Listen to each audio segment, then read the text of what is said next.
fuck is up, everybody? Welcome back to DFW Metal Mayhem, the most brutal podcast in the Metroplex, and we are 1 week out from one hell of a fucking party. Thank you all so much for anyone who came, showed up, and donated to Mike's children. We raised about $190, and I just sent that over to the mother of the children, and I believe she got all the rest of the money from the other benefit shows going on at Vest Fest West. So she has everything now, and as someone who looked at Mike like a brother, I personally want to thank everyone who came out and supported Mike as he supported us, everyone in the scene, and your good kind-heartedness will never be forgotten by me personally. You guys saved the fucking day, because I was leaving for a band a couple of days out, and I had hit like 5 bands up, and they all rejected me, and I'm like, yo, what the fuck do I do?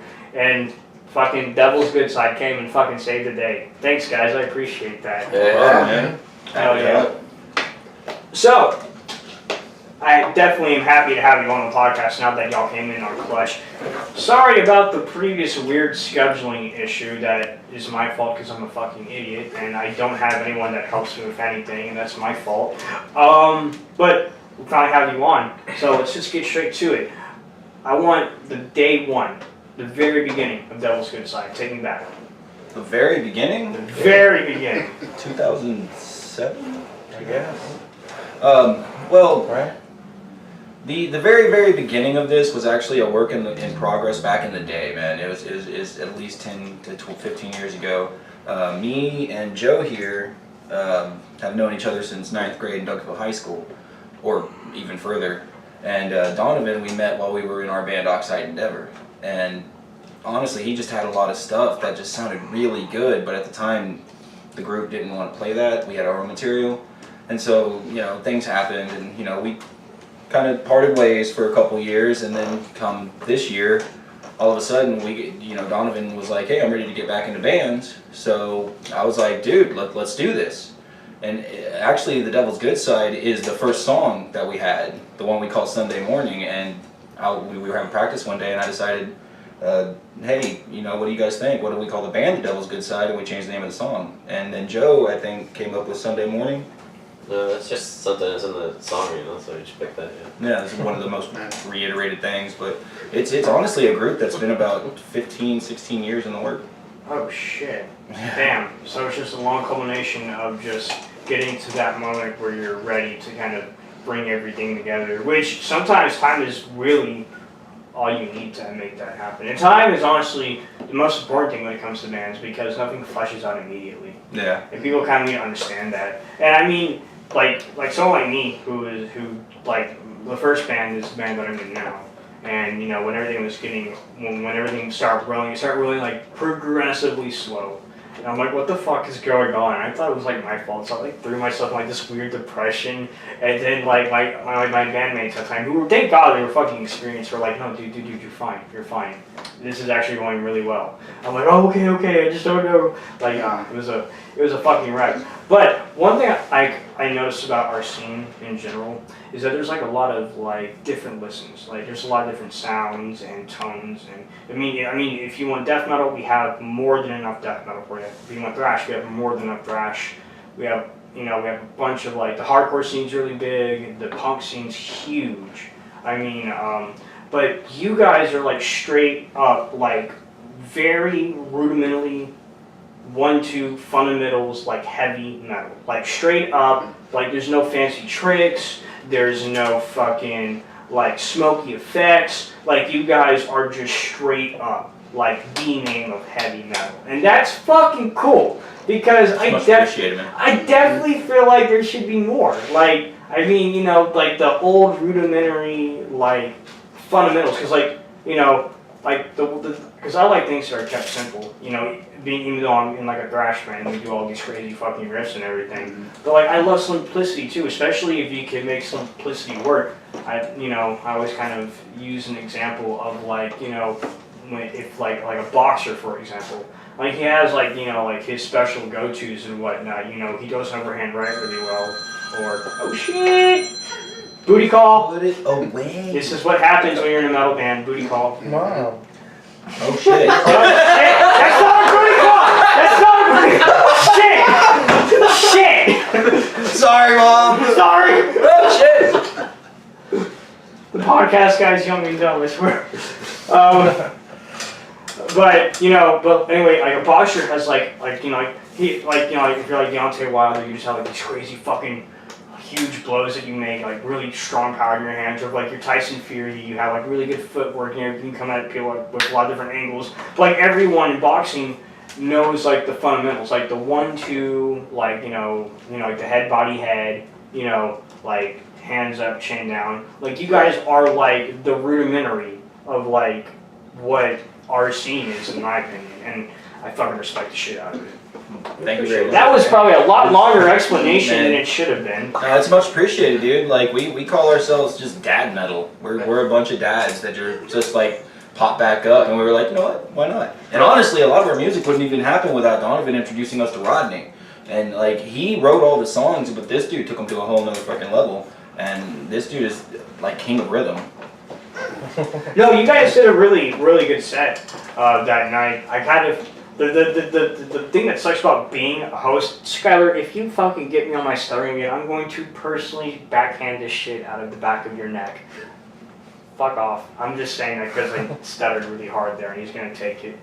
No, you guys sounded really good though.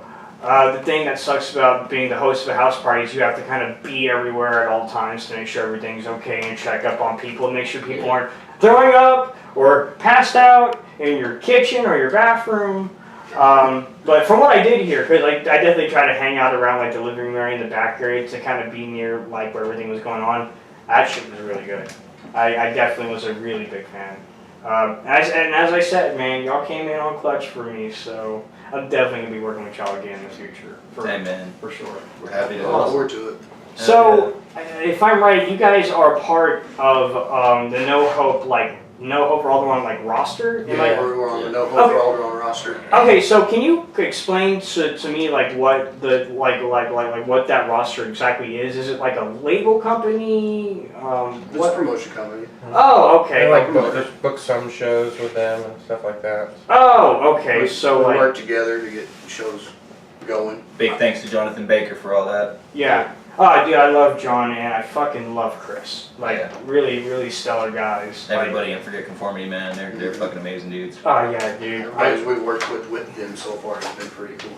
Oh yeah, no, it's lined up with like really genuinely nice people, and I've only just started going to shows on like the more hardcore side. It was kind of like what they mostly dabble in. I've been going to like more of those shows like recently because I used to strictly just go to the metal or the punk shows, like the grind shows at like some weird bar in like the middle of some weird town. There's like 8 people there, and 2 of them like they're about to kill you, and like the other 2 like they're about to be killed by the other 2 people. Anyway, but I've always noticed like everyone was just like so open, I was actually kind of nervous going out to those shows at first because being a member of the Pitbulls kind of puts me in like a little bit of a strange position because we're pretty well loved and respected within the scene. Oh yeah. But like there are some people that fucking rail us, like do not like us. They'll share like the Dallas Observer article about the Pitbulls, and they'll like say a bunch of shit. Someone actually said they were gonna make their own Pitbull shirt and go to a Testament show and crowd kill people. It was like that bad. Yeah, I mean, but you guys have a really good reputation, so if somebody saw somebody with a Pitbull shirt crowd killing, they know it's not y'all. Yeah. That's terrible. For real. I mean, don't get me wrong. Like, if I'm at that kind of show and that's all that's going on, I'll definitely do it once or twice. But like, besides that, like, nah. Yeah, no. I'll stick to running in circles really fast. People that want to do that thing, it's like, why don't you just come to a show and meet us in the pit? Yeah. Just come pit with the Pitbulls. Like, you guys are awesome, and you always help everybody up. Like, even if you got knocked down, whoever wants to call you guys out, there you go. Yep. You always help each other. You always help the scene. We all we all came together for that, man. Oh yeah. Yeah, and I mean, But I kind of feel like the tensions have kind of died down a little bit after what happened to Aaron. You remember hearing about that at Gas Monkey? Yeah, I think a little bit. Yeah, where like he got fucking straight up suplexed. Oh yeah, no, that one I did hear about Yeah, from my I brothers see. in Suffer. Yeah. Yeah. I got put in ICU, dude. I went to go visit him in the hospital. It was really intense. But he's good and healthy now, and he's still and he's in the pit. Good on him. Yeah. Yeah, man. Like they actually were like, you should never do it again. You should like never ever pit again. And he's just like, okay. And he goes and does it. See you in the pit. Yeah, see you in the pit. Bye. Love you, Aaron. But you know, then I went out because you know Reed is now an artificial life force, and Reed is a prospect. He's my prospect, and you know he came in because my drummer Tim kind of introduced him to me, and kind of the rest is history. Now Reed's in as many bands as most people now, like 4 bands. Yeah. Oh, that's bassist, right? Yeah. Yeah. He filled in for Corkscrew. He was the. That's right. That dude Yeah. was really awesome. Yeah, dude, he Yeah. fucking dumps that shit. I fucking Yeah. love him, dude. But you know, I mean, I'm getting off track here. It was a fun party. It absolutely was, and it was a really fun energy. And much respect to you guys and your crowd, because normally when I throw these house parties, the next morning I'm throwing out like 20, 30, 40 fucking bottles of beer, cans of beer, filling up my trash can, dumping out. And not talking shit to them, but like, you know, most of those people don't respect the house for the most part. You guys in the crowd here definitely did, because I cleaned up like 8 bottles, and I'm like, yo, this is great. Only had to take out a trash bag, just put this in the trash and We're all dads. yeah, yeah, exactly, Cleaning up after kids is our thing. yeah. So Also, I finished my whole 6-pack in like 20 minutes, so I just wanted to clean up after myself. fuck yeah, there you go. I left pretty soon. On that note. Yeah, boy. I'm definitely doing that after. I'm definitely doing that after we're done here. I ain't doing shit tonight. Oh man, being a drummer, all I do is drink and keep the couch down. So, you know, that's just my thing. There you go. So guys, what would you say, like, we'll just start from down and just keep going this way. Like what musicians, what bands, like, influence, like, your style of whether it's playing, writing, what have you? We'll start with you, sir. Honestly, for the longest time, I pretty much just looked up to like Randy Blythe because I really liked his particular style for a while. Yeah. But like, you know, I kind of started venturing out in some other stuff, and I don't know, I just find it like, I guess like, because you start one way, like it's harder to go like a different way, you know, I guess, but like, so Yeah. it's kind of harder to get away from there. But recently I've really been into like some Devil Driver, man. Like, Ooh. I'm like really big on that lately. I mean, their newest album is pretty good. I mean, unless they put out something newer. I forgot what the name of the album was, but they did like a cover of Sail. Yeah. It was hilarious. Yeah. It's actually a good cover, but the fact that they covered Sail is fucking Right. hilarious. Devil Right. Driver I with was Sail, surprised. for real. Yeah. Have you heard that?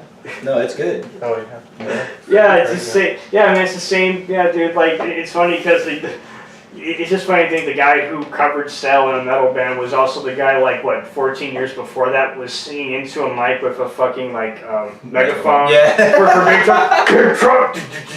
Like, fucking bright mics and shit that way. God, that was hilarious.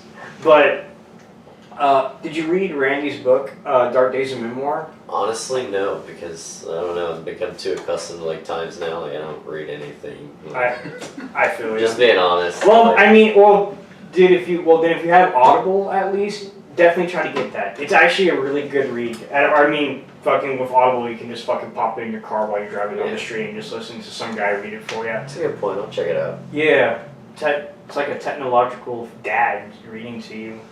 I need Morgan Freeman reading everything. Can you get like different voices? Because if so, like I'm totally in. That'd be fucking great. Like Patrick Warburton or something? Oh, dude. I don't know, dude. I want to get. Have y'all seen that video of God? What's that dude's name that does like the voice for like Timon in The Lion King?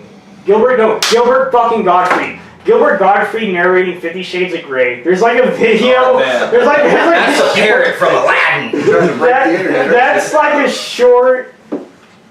It's like a short, like 1 minute 50-second video, and it's just like him like reading like every other like verse in it, just to kind of like a little trailer of like, hey, it'll be released soon. It was obviously a joke, Yeah. but like, That would have been hilarious though. I like to clean your ass or some shit. I put it in you! Whoa!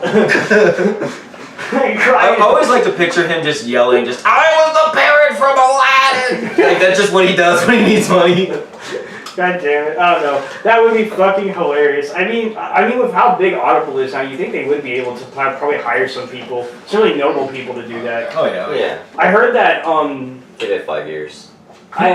I heard for the book series, you know, the Game of Thrones book series, The Song of Ice and Fire that George R. R. Martin wrote. I heard that the person who narrates those actually has like unique voices for like all the characters.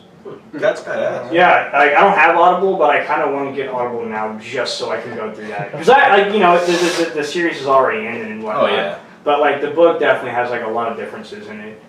You know, Very much so. I kind of want to see what's in the mind of the guy who created the world as a fantasy junkie. Are the books even done yet? The books are not done yet, Yeah. but George R. R. Martin did say that his ending is going to be different. That would make sense. Yeah. Well, I mean, I actually think he enjoyed how it ended, like the very ending. I just think like him a lot of a lot of the stuff, I just kind of thought, man, season 8 was kind of weird. I can't say anything. Me and my wife just recently started watching it. I'm not going to say nothing then. Yeah. But it is fucking fun. Season 6 is the best season. Oh, You're gonna yeah. fucking love season 6. I've heard it's a great fucking series. I'm looking forward to it. Oh yeah. Okay, sure. I'm sorry. We need to get to your Oh, yeah, influences. We need to get to your influences. Oh yeah, of course Pantera, you know. Oh I mean, me and shit. Martin grew up on all that shit, right? Yeah. And then with it being Texas. Oh yeah. I mean, before that shirt was a Pantera poster. Yeah. So. And then, you know, I like a lot of Static X and Devil Driver and shit like that. Hell yeah. A lot of the older songs that I used to write have more of an industrial influence on it. Like Fear Factory. Kind of, a little bit of industrial. Okay. I mean, in the newer stuff that we're writing, I might possibly be putting some industrial type effects in there. Fuck it, man. I remember like when that first Fear Factory album came out. You know that hit really hard, and that wasn't like anything that was put out prior. And you know that was at that time that like metal was like in a weird spot in like the late '90s. Yeah, it was like a really weird spot. Metal was kind of like in limbo for a little bit, and like you know definitely the bands that people give credit to, and most of everyone is obviously Pantera.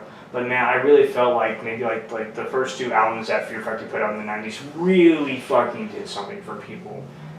I always thought, because you know then it came back like in full force in general, and it didn't really wane out. It kind of just got a bunch of influence. I've always been that weird guy, and I've always said that Destruction, when they played at Wacken in 2001, that was like, well, I think that was like one of the largest crowds at the time for a European festival. Okay. I could be wrong about that, because first off, who the fuck besides diehard thrash fans knew who Destruction was in 2001? But apparently, Fair enough. But apparently they filled that bitch out, and like. Then kind of like subsequently had like the new wave of thrash open up, had bands like Municipal Waste and Evil come out through. Municipal Waste, dude. Dude, I got to meet them when I was like 16. That's badass, dude. They gave me my first beer. He was 27. Yeah, I had some face where I could pass. Hey man, we all did. Like when I was 15, man, I basically could have grown this out. Like nobody carded me. Now I'm almost 30, and everybody's like, "Do you have your ID?" God damn. So what are your influences, sir? Guar. Ooh. Guar, There we go. Guar, Lamb of God, Guar. Damn, hell yeah.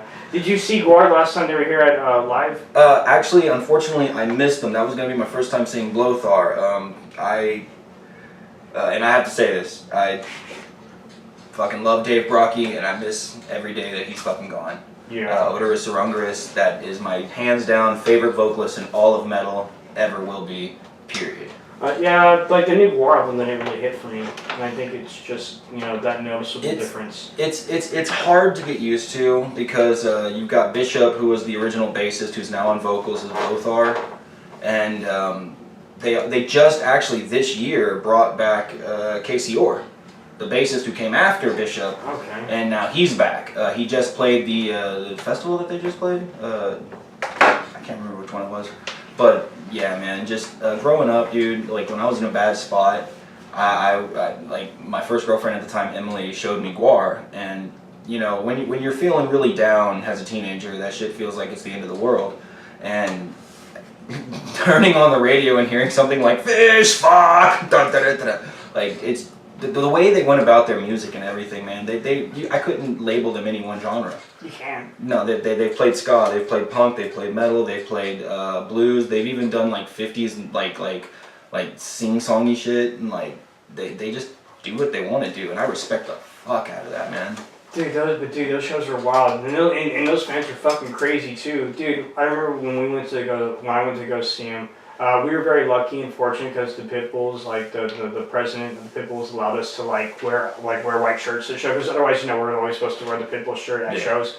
But they kind of gave us the okay to when Guar plays to take it off, so we could get fuck splattered. And dude, I swear, from the moment I was started in there, like the moment they started playing, everyone was trying to get to the front. Everyone was trying to push themselves to the front.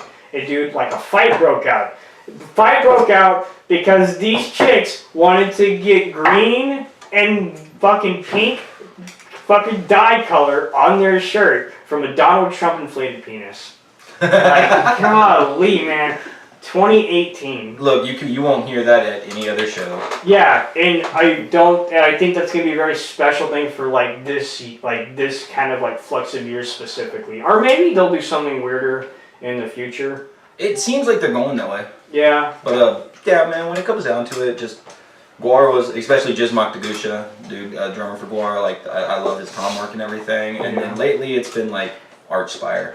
Ooh, they were here just recently, weren't they? Yeah. This past Thursday? Yeah, not to pull away, but I played that show with my other band. Oh, fuck. Yeah. Okay. Yeah, Suffer the Human Condition. Oh, man. Yes. I love y'all. We played, dude, the first show we ever played was with y'all, man. Yeah, dude, it was badass. We sucked, but thank you. Well, the first show you guys played, I wasn't there. The only time I played with you guys was at Ruins. Oh, okay. Yeah. But still. That was their old drummer, but still, Okay, well, still, we suck.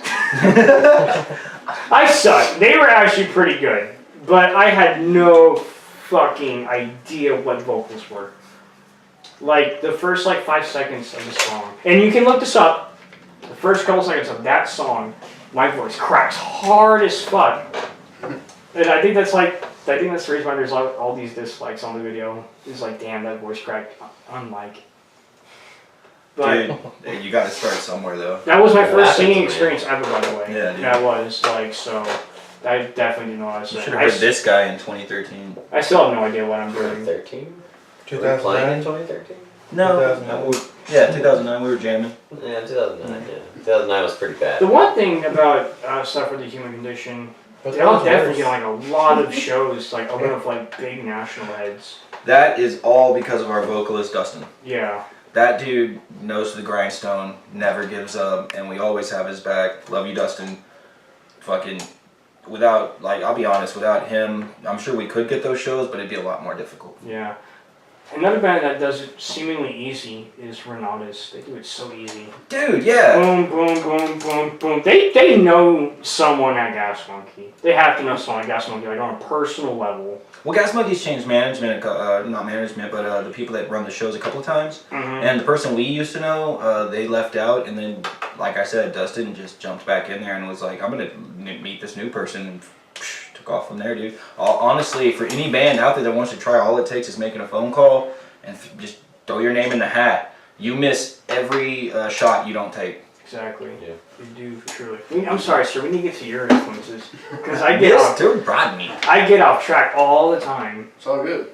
Mine are the typical, Dimebag, Pantera, Slayer, friggin' Lamb of God, Killswitch Engage. Who was your favorite singer in Killswitch? My favorite singer? I like both of them, to be honest with you. I do And I'm too. actually excited because they just finished recording their studio album and they're putting out a track with both Jesse and Howard singing. Oh, so shit. I want to see how that comes out. Hell yeah. should be sick. I was a really big fan of when Howard brought out the W Know. I was definitely a fan of that, especially that second album. God, that was heavy hitting. That was like pile drivers into your face. Yeah, his new band's pretty good too, like Torch. Oh shit, I didn't know. Oh fuck, I have to look that up when I'm done. Man, what's up with all these beautiful sounding names? y'all, I mean, y'all definitely, I'm sure y'all know these guys. Like, y'all know the Beautiful Exchange, right? Yes. Dude, super nice sweethearts.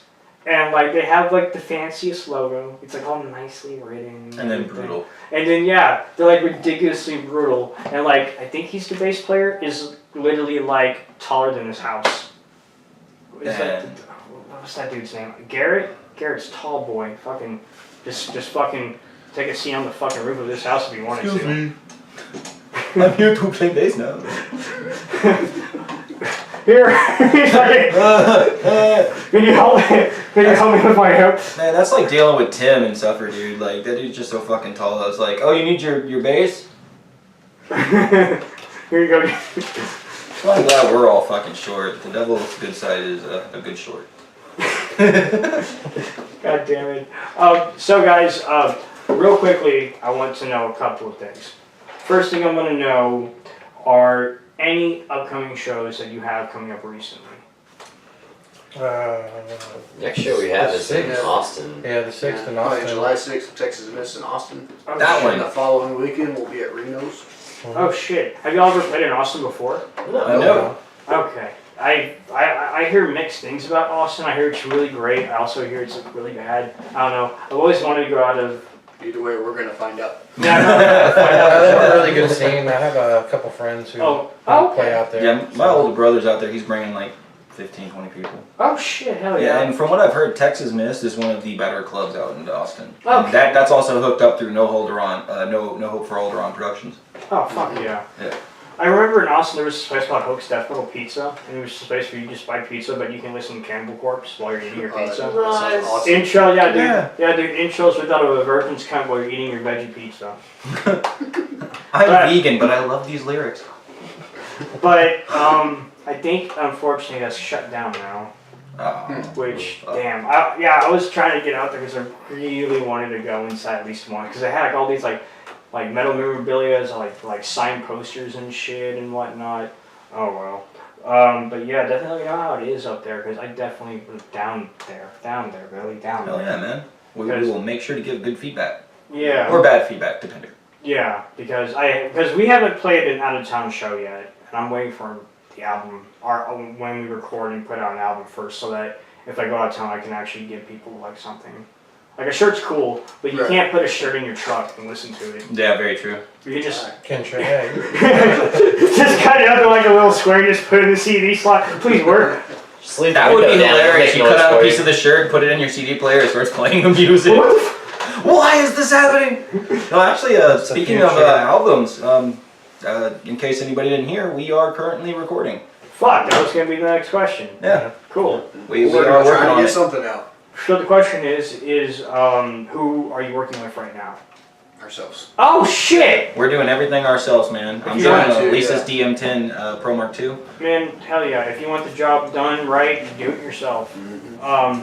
If you want the job done cheap, do it yourself. That is true. It may not be right, so- but it ain't gonna cost nothing. So does that mean you're also gonna be doing distribution as well? Potentially, yeah. Okay. Yeah.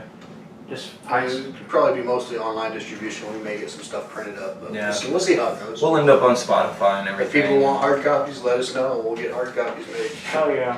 There's always something just nice about hard copies. I don't know. I'm a guy. Like I'm a booklet guy. Like that's why when I was a kid, like I loved PlayStation 1 games because they have like a really intricate booklet with like how to do everything.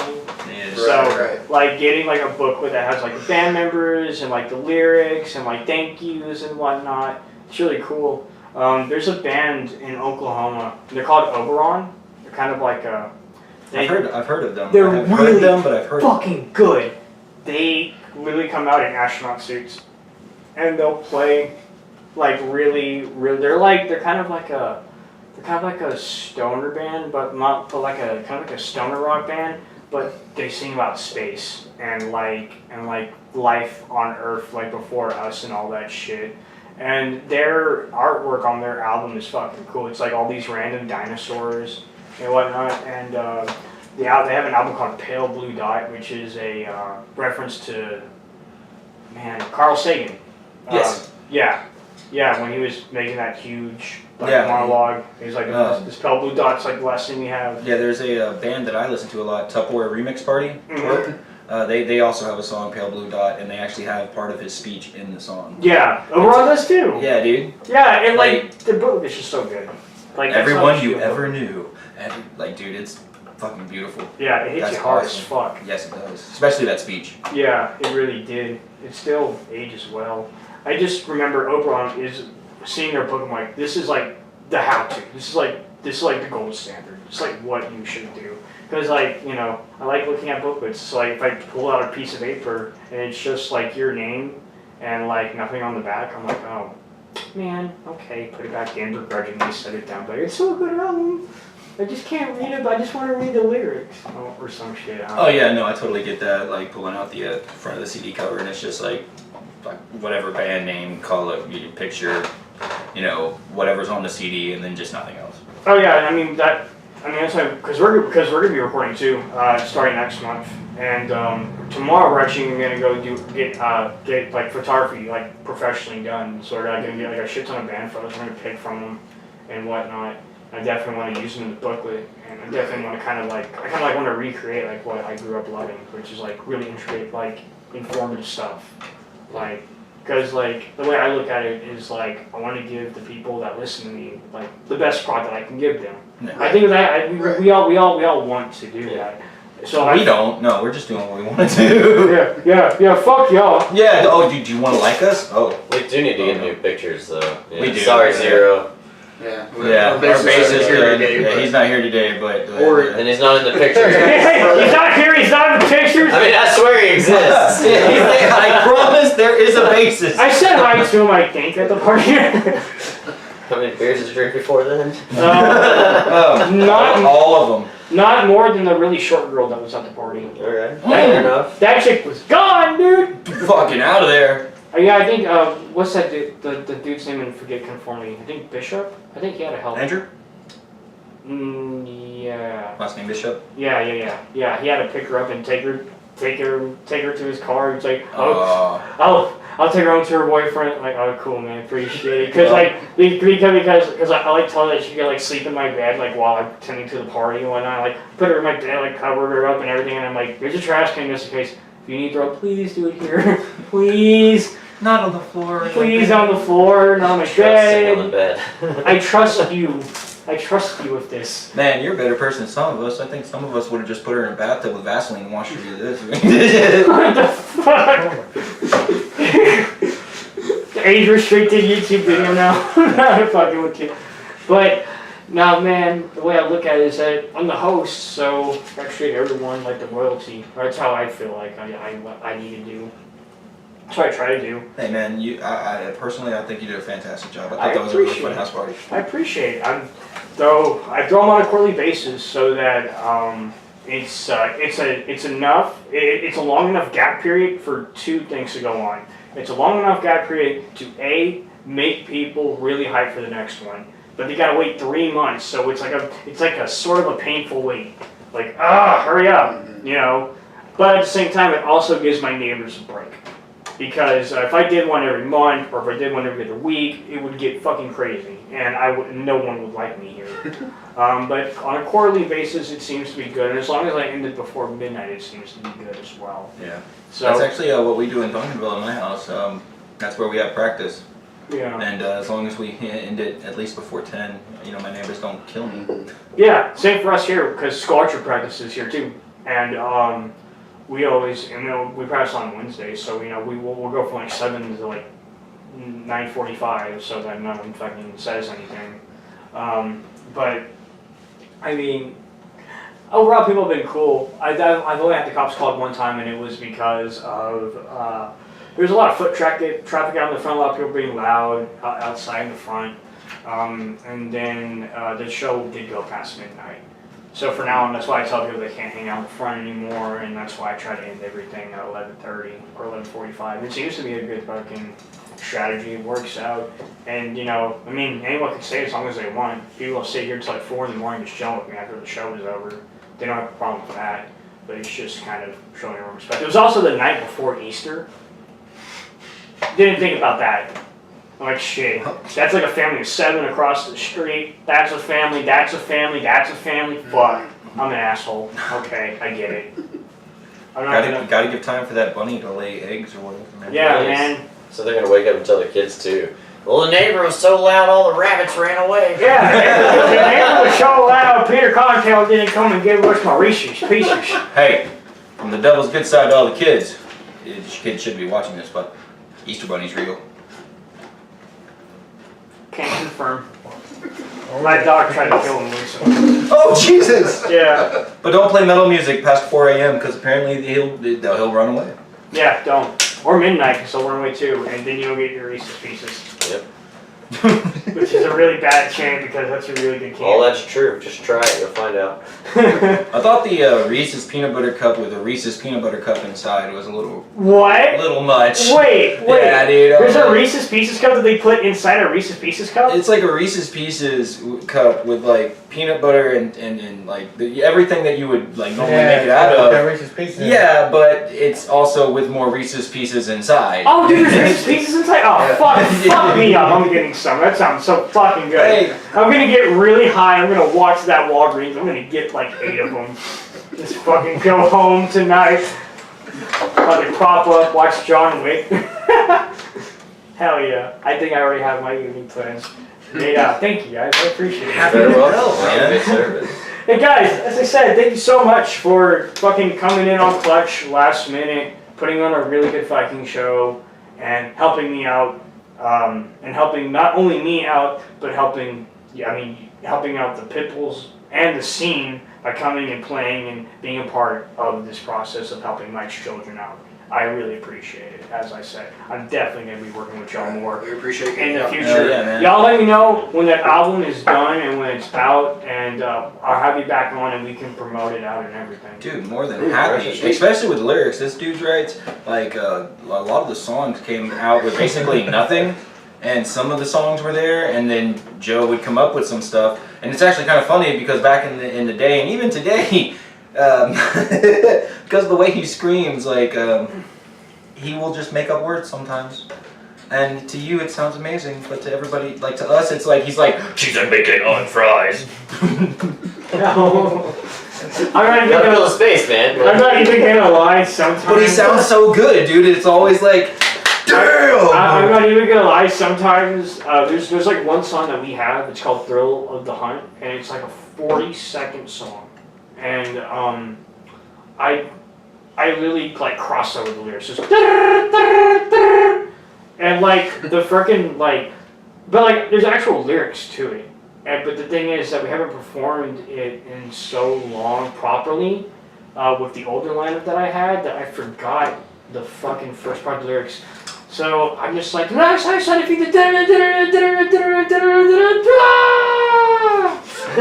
loves it. It's great. Everyone loves it, and no one notices shit until I just revealed it. No, hey, he nails it every. I know. Yeah, I'm gonna definitely. No, it would definitely be nailed on the album review. I'm not gonna go. I got the nail. Just because I beat up all the wall around it doesn't mean I didn't get the nail. Hey, man. My name is Kyle, and this is the Drywall Challenge. Oh shit. Hey, man, it's like again. Like Guar, dude, they have so many songs where Odorous just was like, blah, blah, blah, blah, blah, but everybody thinks he's saying something, but he's not. No, he's not. Dude, okay. There's lyrics for most. One more thing before we sign off. Do you remember that cartoon show called Codename Kids Next Door? Yes. Yeah. There's an episode that has two Guar. Yeah. There's an episode that has 2 Guar songs in it. They're just like redone. Slamwich. Yep. Slamwich. It's hilarious, dude. It's Gorgor, but it's Slamwich. God. Slamwich comes to all kids hungry. Like, dude. It's like a giant kaiju fight too. Yeah, dude, it's- Giant hamster. As soon as I saw that, like when I was younger and that episode aired, dude, I was like, no, that's Gorgor, no. Because if you go back and you listen, it's Slamwich comes to all kids hungry. Gorgor is Gorgor comes to, like, it's verbatim. I fucking love it. And to hear that on Cartoon Network, dude. Dude, I wonder how much they made off that shit. Dude. God damn, that must have been like a hilarious like beginning process. So hey, would you guys like to do like a song for a cartoon show? Oh fuck yeah! Fucking. You put it on Cartoon Network? Because you know Odorous was like, yeah. What was the other one? I must have missed the other one. It was the song before Slamwich. Because there was 2 songs. They were in the line for the cafeteria getting food. That's right. I forget the name of that song, but it was a really good song. No, you are correct. Okay, I totally forgot that, man. Yeah, but God, That's just amazing to hear Guar in Cartoon Network. Oh yeah, that childhood made, especially if you were a fan back then. Oh yeah, dude. Fucking love Guar. Hell yeah, guys! Again, thank you so much for everything that you've helped me out with recently. I really appreciate it. We're definitely gonna be working more often. I can't fucking wait for it. Also, now that I'm here, I'm gonna make the announcement pretty much every time. The next house party is actually the first annual Summer Slap Fest. Yes, I'm calling it Summer Slap Fest for all you motherfuckers. Like, it needs a name. From 3:30 to literally midnight. We will. I'm gonna have bands play all day. Oh shit. Okay, let's make sure the thing didn't fall. Let's try and hit you. Okay. Here we go.